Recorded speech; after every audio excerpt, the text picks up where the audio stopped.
It is Kitschy Little Mermaid here on the Oregon coast. Welcome to my kitchen.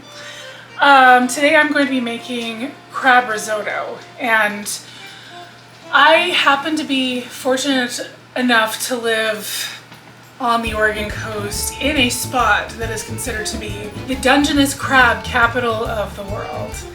And we're pretty proud of that. A lot of people go crabbing here and they come back with pots just full of crab, and that's happening right now this fall. So my family went on a chartered boat to do some deep sea fishing, and typically they bring back more fish than crab. But this time they brought back a bounty of crab, and so we just froze everything. And I do things to prepare it, like I make crab cakes, I'll make crab risotto, it can go into chowder, it can go into fisherman's stew. There's so many things you can do with crab, even mac and cheese, maybe I'll make that sometime. But yeah, so Luna, how many crabs did you catch on that trip? 110? 110 crabs. And they didn't bring that many home to our house, but we had probably at least 18, didn't we? 20. Yeah. 20 crabs. It's like 40 pounds. That we packed into our freezer. So I have a lot of crab to work with right now. So I'm going to start off by making the stock. And I like to do my seafood stock from scratch. So I've got the shells from 4 crabs here. You don't need this many. That's just what I have, and I feel like it's better to use it than to just kind of let it stink up the trash can. I mean, why not?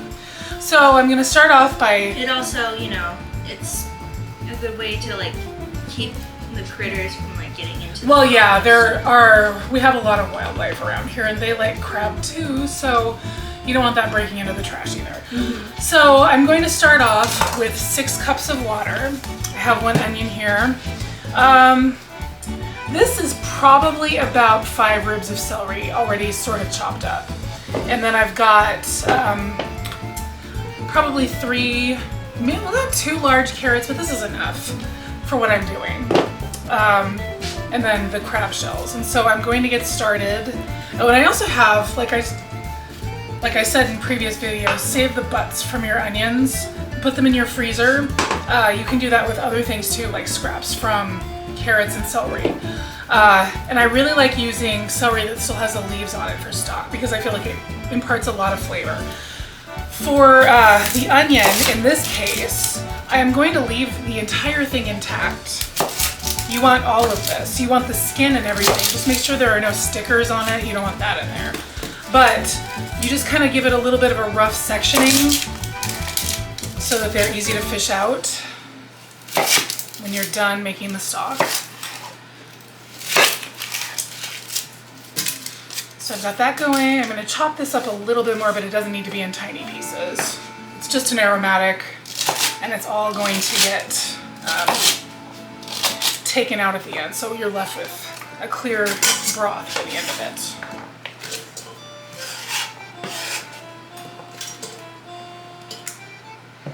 And I don't bother with the clip tops of the carrots either. I think it's fine to just kind of leave them as is. So again, I'm just kind of providing a little bit more surface area, but again, they don't need to be very small pieces.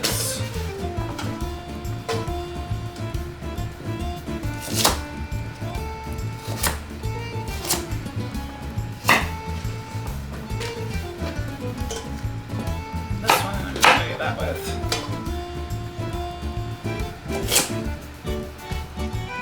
Shelly, she thought she was going to get a carrot. I can give her a little bit. Would you like a little bit of carrot, sweet baby? Here you go. Here comes Pia. No, too late, Pia. All right, so now I'm going to add my crab shells.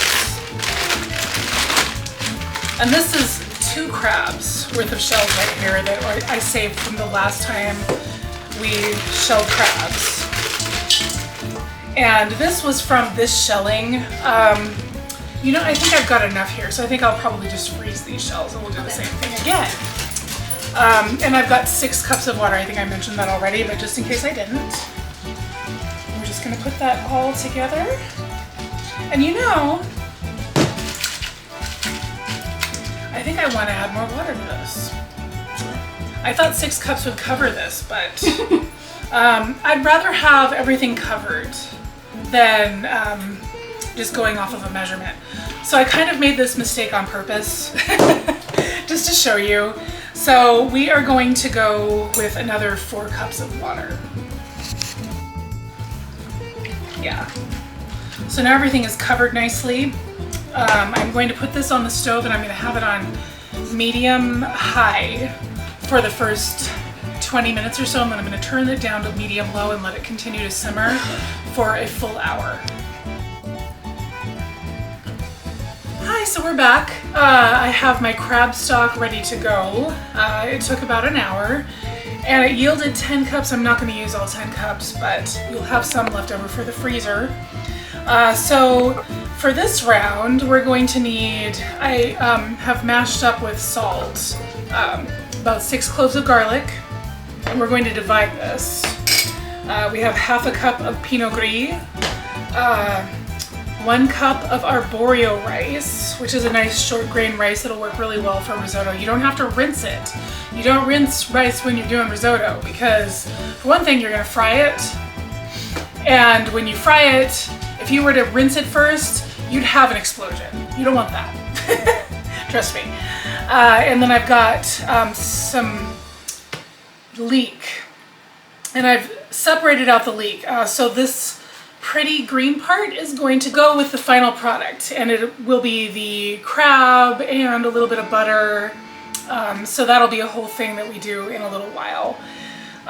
This part I'm going to chop up now for this first section that we're doing. And so I'm just going to kind of dice the leek. And you want to be careful with this because it can be a little bit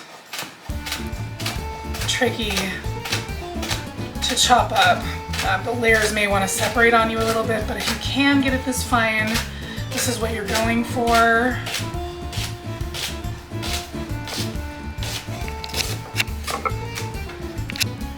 So this part, there's a little bit, this is going to be a very hearty risotto. There's going to be quite a bit to it. And yeah, just adjust if you need to. Not trying to win any marathons by chopping up these leeks. So don't go too fast if you don't want to go too fast. All right. So I'm going to go ahead and I've got 3 tablespoons of butter here that I'm going to add to the pan. And I'm just gonna pop my leeks in. I guess this is a stock pot, not a pan. Pop my leeks in, and the following things are going over to the stove with me right now. I'm taking this, I'm taking the wine, garlic, but I'm only going to use half of the garlic right now. The other half will be reserved for the part that goes in with the crab. Got my rice, and I will just be back in a minute over at the stove. All right, so I've got my leeks going here. Can you see? So they're nice and soft, so I'm going to add my garlic. I'm going to take half of this and put it in. And yeah, we're just going to allow this to come up to scent. And oh my goodness, it already is. So Yum, yum. yeah, that smells really good already. So I'm going to go ahead and go in with the rice.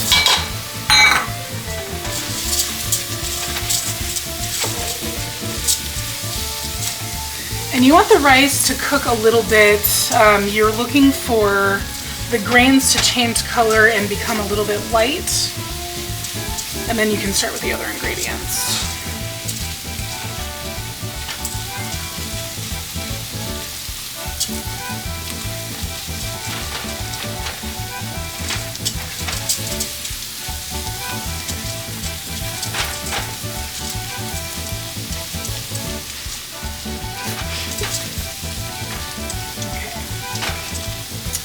All right. Okay, So this is about where I want to see the rice. It's starting to change to white a little bit, so I'm going to go ahead and add the wine. And we're going to let this cook off a little bit. I also have it on medium heat. You don't want this to be super high right now. In fact, you don't want it to be super high at all. So I'm just going to keep it moving, and you can smell the wine cooking off of it. You'll be able to tell when it's time to add the broth when there's a little bit less steam than this, because you want the alcohol to cook off a bit.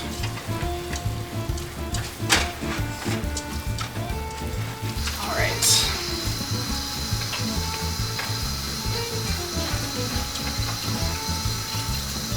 This is looking pretty good. I'm gonna move this over here so it's closer to my vessel. You need a ladle? I have one. And I am just going to start ladling slowly. Yep. And we're just going to keep this moving, and I'm going to set a timer for 20 minutes. And I think that you should come back and check every 5 minutes to see what it looks like. How's that sound? Yes. Sounds great. Yeah. Okay, so this is 5 minutes in. This is still a little bit soupier than I would like it to be before I add another ladle full. But so far I've added about 3 ladles full. And you essentially just want it to be a bit thicker than this before you add another ladle. So we're just going to let this go on camera for a minute so you can see what I'm talking about.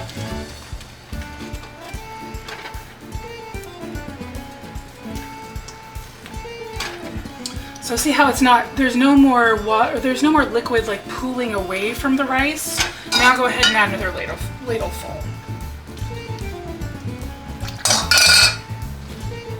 And then you just keep stirring until this is absorbed and continue on that way. Okay, so 10 minutes in, I just added another ladle of stock. And you can see it's really increasing in volume by quite a bit because you're cooking so much of the liquid into the rice as you're going, and you're also generating a lot of starch. So it'll be 4 times as much as it was by the time we're finished. Okay, so 20 minutes have elapsed, and I can turn the heat off. I'm gonna give it a taste, but I am not worried. This looks the way it's supposed to look. So.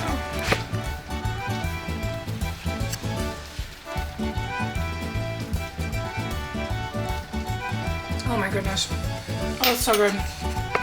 All right, so we're gonna set that aside. And I'm going to grab my frying pan.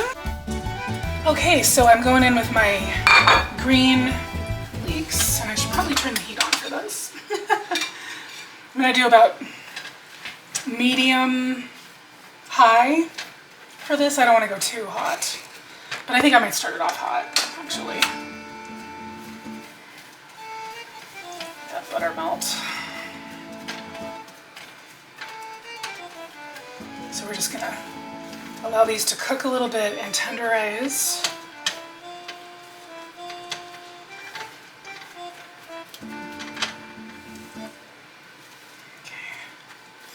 We'll come back when this is a little more wilted.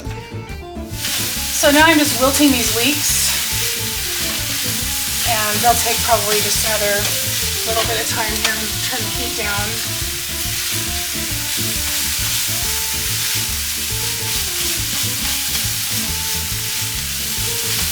This is starting to look really good, how I want it to look.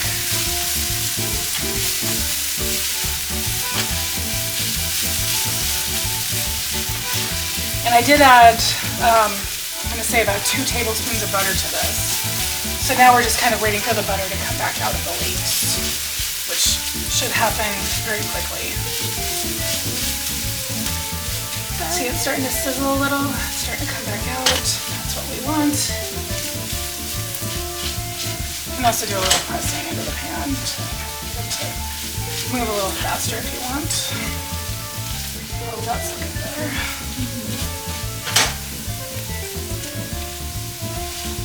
be afraid to go back and forth with your heat a little bit. Just keep an eye on everything and make sure nothing's burning. In this case, I felt like I needed to go back up a little, so I did. There we go. See, this butter is what we want to see before we add the crab. Oops. And I'm making a little bit of a mess, but that's part of the course.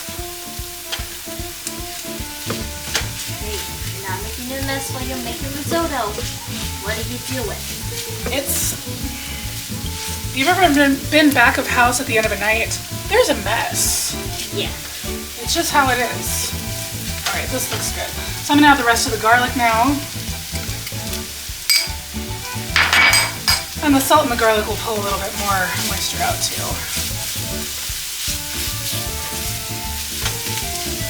I'm going to turn this back down.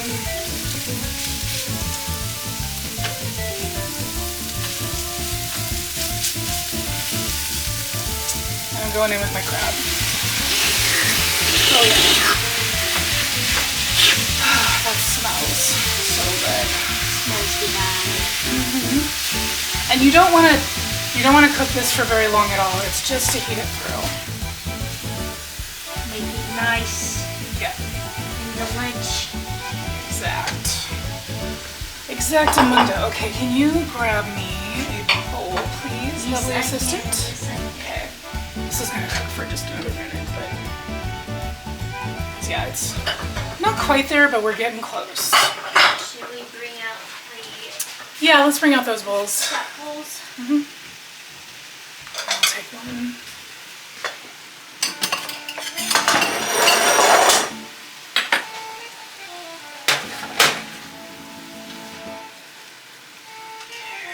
Almost there. Almost there. Do your best not to beat it up too much. You want some of those crab nugs to be intact. Well, especially like if you paid top dollar for lump crab meat, you don't want to beat it up too much. All right, we're good. Okay, so I am going to serve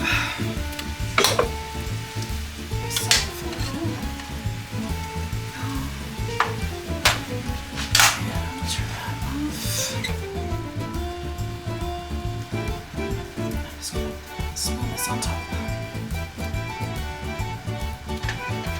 Without making too much of a mess. Ouch. You gotta have asbestos fingers for this. Alright. Mess notwithstanding, this looks pretty good. Alright, I'm going to try it. I just have this spoon here, but it'll be fine. It was used for the garlic. It's okay. It's for the garlic. The garlic. Yep. Nice big nugget of crab. Okay.